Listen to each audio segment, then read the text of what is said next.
I'm going to tell you who's going to get you: the electric companies and the gas companies, right? Forget about solar and battery and all this stuff. The electric companies have adopted. They have adopted and have pledged themselves to assist in this carbon footprint reduction. And so what they're going to do is they're going to start raising rates of those who use past their justifiable means of their operation, right? So that means if you're in your house and you do experiments, right? You do experiments with anything that uses high amperage or something like that, you're going to have a regulator going out to your house, computer programmed. They're going to cut your amperage usage so that you will not be able to, once you go over a certain point, your power is going to be cut in half. So that means if you have a microwave or refrigerator plugged in and you cut on the television, your power is going to shut off. As soon as you unplug that TV, or stop the microwave, your power turns back on. You put that TV back in there, turn it on, poof, it's going to shut your whole house down.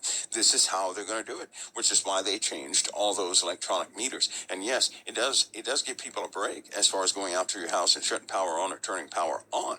What they're truly going to do is that's going to be your penalty. When you start sucking up too much energy in your homes, all your power is going to cut off. They can do this individually all the way across the grid. They can set a number in there for everybody, a cap. And if you go beyond that cap, you're going to be on minimal usage for the rest of the time. And then if you go over that, they're going to cut your power. As soon as you unplug something, your power turns back on. As soon as you turn something on again, it uses 1 amp over what you're supposed to be using. All your power is going to be lost. That's going to be a discouragement for a lot of people, and they will conform to it. They're going to conform to it, right? I'm telling you, these things are going into place. They're going to do it anyway. They're going to force people to reduce their carbon footprint. Now, in my opinion, the Earth without humanity has been in times of major eruptions. Eruptions in about 5 minutes put off more carbon than we do in about 50 years, right? One volcano does that. And so the numbers just don't add up to me. So what they're trying to do, if they start cutting back on that carbon footprint, which they already have, then we're going to have other things that will take place, right? We're going to have things that will take place, volcanic eruptions, in fact, are about to crank up again. We talked about this last week. They're going to crank up. The earthquakes are going to crank up. You guys we're all about to see another demonstration, a pretty brutal demonstration. And so with all this emission, that's going to cause people to get angry.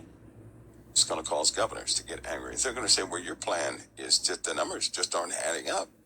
They're not adding up. And so that's going to cause a problem. So eventually we'll have governors who are running their own states, and they will be part of a type of union themselves. It may be 5 states over here, 10 states over here, 7 states over here, but they're going to get together and coordinate what they're going to do. The federal government is going to be put in its place because in truth, the federal government is not supposed to run the United States. That's not what it's there for. It's a backing for states. It really is. Somehow that was lost in translation, right? So we created some monsters ourselves. But when these countries begin to do this, then that's when you have folks that say, I don't want to live in this region. I want to go to this region. We're not talking about FEMA. We're talking about the U.S. being divided, split up into different sections, right? You guys remember, I sounded crazy back in 2010 when I said this. I did. I believe it's on record, too. 5 quadrants was the plan all along. And they did that because it's almost like the world, if it's one thing the world can't do, the world cannot unify. They're going to find a reason to separate, right? They're going to find some sort of reason to keep people segregated. In this case, it's not going to be the political ideologies you think. It's going to be far deeper than that. And there are too many biases being, every time they do something like a carbon footprint or something, take that approach, they're causing division. That's all they're doing. They're causing people to have a certain mindset, right? Is this carbon emission from us, is it real? Of course it is. We put off carbon. Is it killing the planet? No, it isn't. They're trying to slow a process that's happening. Universal. This is universe-wide. This is not just one place. It's not just one place, right? It's happening all over the place. The problem is with the corporations and what they're they won't back good practices in making these efficient solar cells. You can't get that to everybody.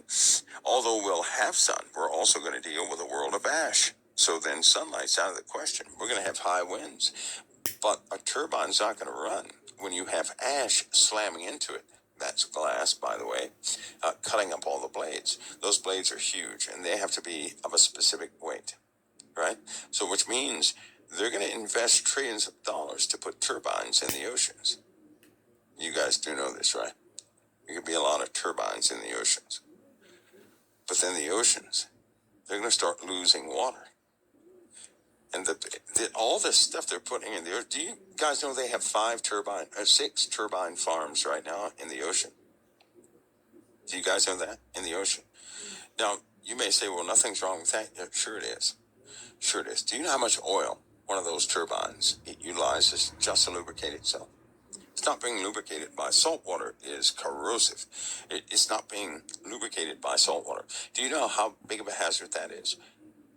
If one of those things would burst or break like your normal turbines do, right? You're looking at part of the sea. It's going to turn red because that's transmission fluid. Isn't that funny? I'm not saying that's going to be the cause of the waters turning red, but that's going to be a lot of contaminants in the water. That could potentially mess up quite a few things. That could have, some pretty bad effects.